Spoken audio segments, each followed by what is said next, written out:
Mais c'est pris en charge par les mutuelles ou bien les assurances animaux? Alors, les deux, je vais vous dire, Thierry, c'est pris par toutes les assurances et notamment aussi l'assurance habitation. Il y en a beaucoup qui ignorent. Et moi, j'aimerais rappeler une chose qui est très importante. Je ne pense pas que les assurances remboursent quelque chose qui ne soit pas un droit. Ouais. Oui, c'est vrai, si elles peuvent ne pas payer, elles le font, vous avez bien. Et elles sont nommées. Vous verrez, par exemple, Santévet, avec une année, on était un collaborateur direct avec l'assurance Santévet, une très très bonne assurance. Dedans, c'est noté, ambulance animalière. Vous verrez dans n'importe quel type de contrat d'assurance qu'il y aura la mention ambulance animalière ou ambulance à usage vétérinaire. Donc c'est étrange parce que ça apparaît dans les contrats d'assurance alors que l'activité elle-même est pratiquement inexistante à part votre entreprise Asta. Il y a très peu de gens qui font ça avec cet intitulé-là quand même. Alors tout dépend de quel point on se place, Thierry, parce que dès le moment donné où on voit des estafettes où il y a marqué ambulance, forcément pour les uns et les autres, il y en a partout. Or c'est pas bon du tout parce que moi je me souviens de m'être garé en opération, en mission sur Strasbourg pour un animal qui était totalement immobilisé puisqu'il avait une fracture de la colonne vertébrale. Et là, on sort de l'établissement de santé, donc on est encore sur le parking, on est en train de désinfecter et on voit une estafette arriver, frein à main, le conducteur tout alerté et il ouvre l'arrière du véhicule, il y a 4 chiens superposés les uns sur les autres, un qui convulse, le personnel de santé sort en courant pour essayer d'extraire cet animal qui bien évidemment a subi un suraccident. Mais c'est dingue, mais ça veut dire qu'il y a des gens qui font, des margoulins qui font ça de façon clandestine ou bien qui ont une autorisation de faire ces transports animaliers mais qui le font comme des sagouins sans respecter les normes. Alors à l'époque, de toute façon, ils ne respectent pas les normes, puisque un professionnel n'est pas censé ignorer les règles d'exercice auxquelles il est lié. Ça veut dire qu'il y a des gens qui peuvent, avec une simple fourgonnette commerciale, faire ce que vous faites avec des ambulances équipées comme une ambulance pour humains, mais dédiées aux animaux.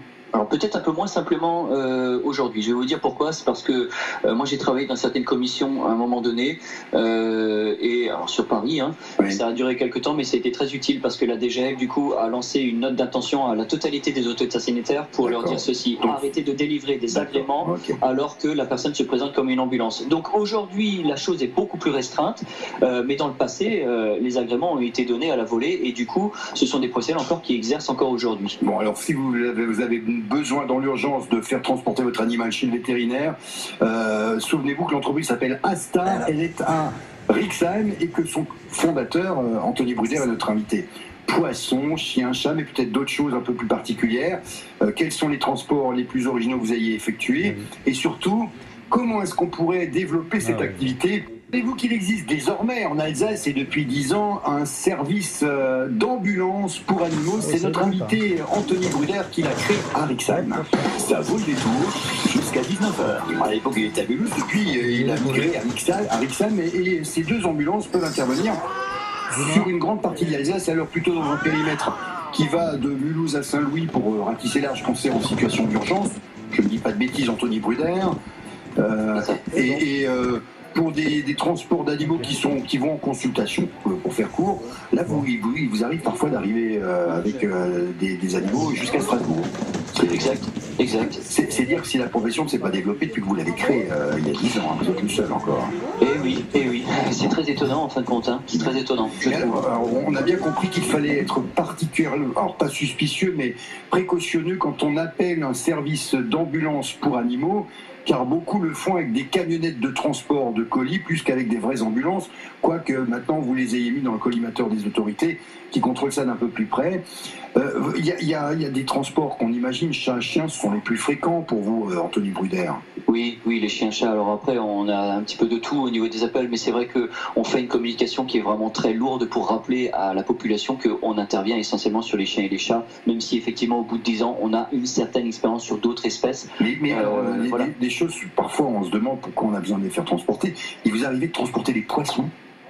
Alors pas transporter des poissons, mais on a été appelé par une personne. Vous savez, les ambulances, en fin de compte, vétérinaires, je parle, elles ont été mises en place par le législateur de manière administrative ou légale, d'abord et avant toute chose pour garantir une certaine sécurité, et la sécurité ou être garant de l'intégrité physique de nos concitoyens français, c'est pas que physique, c'est aussi psychologique. Oui. Donc intervenir au chevet, c'est d'abord pour interagir. Oui, c'est rassurer les personnes. Rassurer les personnes et tout ça. Bon, cette personne voulait absolument qu'on se déplace. On s'est déplacé et on a su expliquer quel était le problème avec ces poissons. C'est tout simplement parce que c'est un petit peu rigolo aussi. Oui. L'aquarium était rempli d'œufs et qui formaient une sorte de vase opaque. C'est pas possible. Donc bon, c'est assez extraordinaire selon moi. Hein. Oui.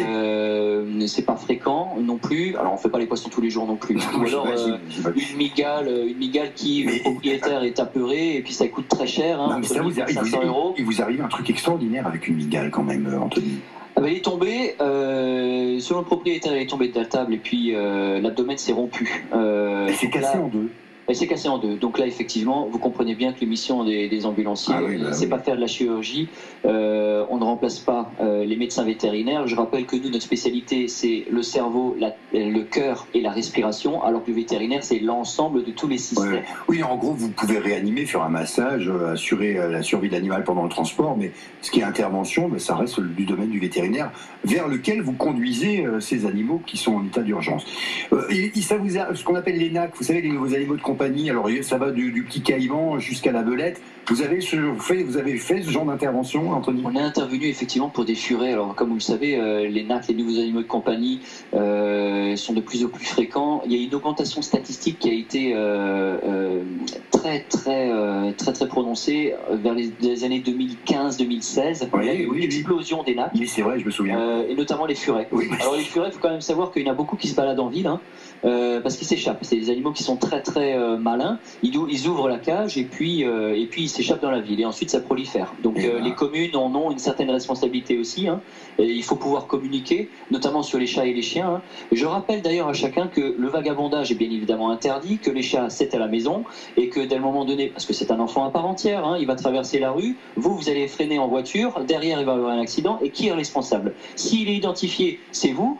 Attention, je rappelle également que l'identification est obligatoire. Oui, on a peu vu d'animaux de compagnie dans les tribunaux pour répondre de leurs actes. Mais vous faites bien de le rappeler parce que parfois on se dit c'est pas très grave et parfois on fait mal. Par exemple, il vous arrivait d'intervenir il n'y a pas plus de temps que 2 semaines, je crois, dans une famille où le chien, je crois, avait affiché un coup de fatigue.